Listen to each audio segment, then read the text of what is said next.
Good day, fellow crafters. Welcome back to the Pixi Dust Designs YouTube channel. I'm Tamara, the card creator, and today we're crafting this super cute winter-themed card using some new dies from Pixi Dust Designs November 2024 release. So grab your supplies and let's dive into this delightful card-making adventure. Today we are using Cozy Winter. This is the perfect winter die set from Pixi Dust Designs. And today, I'm just going to use those adorable mittens as well as the sentiment, "Let it snow." I start with my background, and I want it to be a little bit of shiny and a little bit of shimmery. So the perfect thing to do that is use some micas. Now, when you go to use your mica sprays, make sure you shake side to side, not up and down. If you do it up and down, it will clog the nozzle. So side to side, and you'll get perfect coverage every time. I personally do not like the powder or shininess coming off of my hands, so I always use a fixative. It does take just a moment to do. Make sure you're in a well-ventilated area and have at it. Now for a little bit of texture. I run it through this beautiful snowflake embossing folder. It gives it that winter vibe that we are all looking for this winter. I have pre-cut these adorable mittens made out of different colored cardstocks, just to kind of have a little bit of variance in my mittens.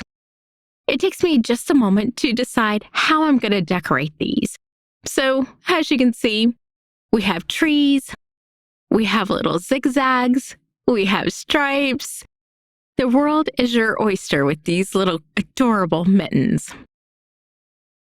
I start with the tops of my mittens just to see how far my little Christmas trees are going to be adhered. It takes just a moment to do this. Slap on some liquid glue, and you're ready to rumble. I do that for all of my mittens, and it turned out I made a surplus of mittens, but no problem there. I will have enough for another card. As you can see, I'm putting on the last finishing touches here, and my mittens are complete.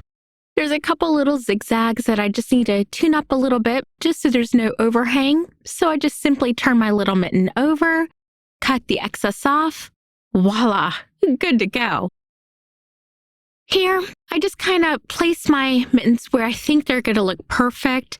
You want to have your design going off the paper. That way it creates this beautiful pattern look. And of course, you want your mittens going in different directions.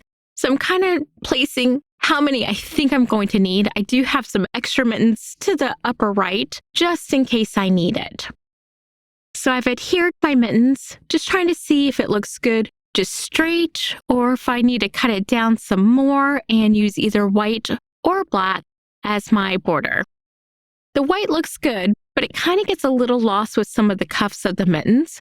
So, I wonder what the black's going to look like. Let's check it out.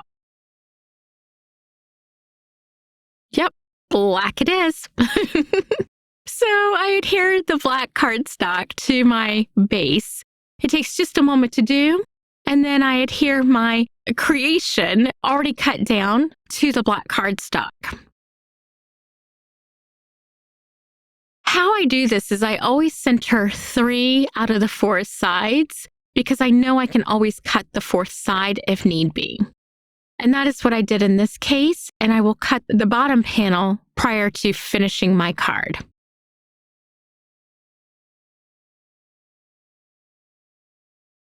So as you can see, 3 out of the 4 line up beautifully.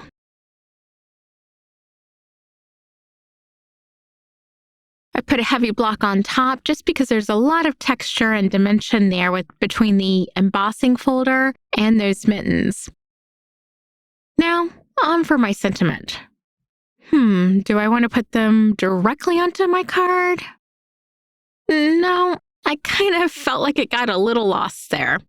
But a white background would be perfect.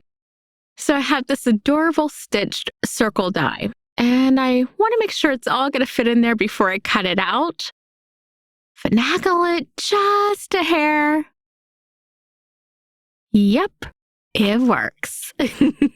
So onto the white cardstock, and I cut out that little stitched circle for just that perfect little touch. I always fit my pieces before adhering them just to make sure that I'm kind of getting in my mind's eye the way I want it to look. And if I need a measure, here is where I would measure. Since this is a circle, you just kind of stick it all in the center and it's all gonna look great. No measuring needed.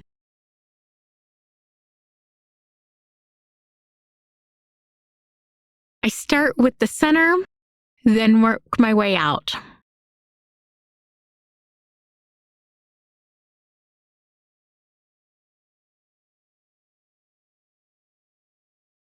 So let it snow indeed.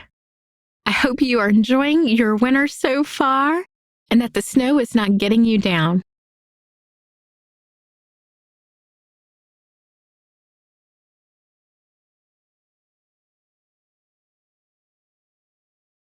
I always like to add a little bit of bling. And as you can see, my little picker tool there, a lot of people ask me about my picker tool, and I've actually had this for many, many, many years. And I simply use a poster tack that I got at the local Dollar Tree to adhere this. And this works like a champ. So anytime it kind of gets dirty or mucky, just change it out. I'm still on the same package of poster tape that I've had for many years.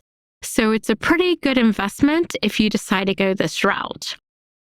Now, I do want my sentiment to pop up just a hair, so I have some foam tape and I just place that very generously on the back. I always add a little bit of liquid glue to my foam tape, and the reason I do this is because sometimes when you place something, it doesn't quite look the way that you had envisioned. When you have the liquid glue down, it does allow you a few seconds to kind of move things around should you need to. And I found several times that I definitely needed to do that. If this video inspired you, give it a thumbs up and hit subscribe for more creative tips, design inspiration, and fun projects. Don't forget to click the bell icon so you'll always be the first to know when new content drops. Thanks so much for crafting with me today, and I'll see you in the next video.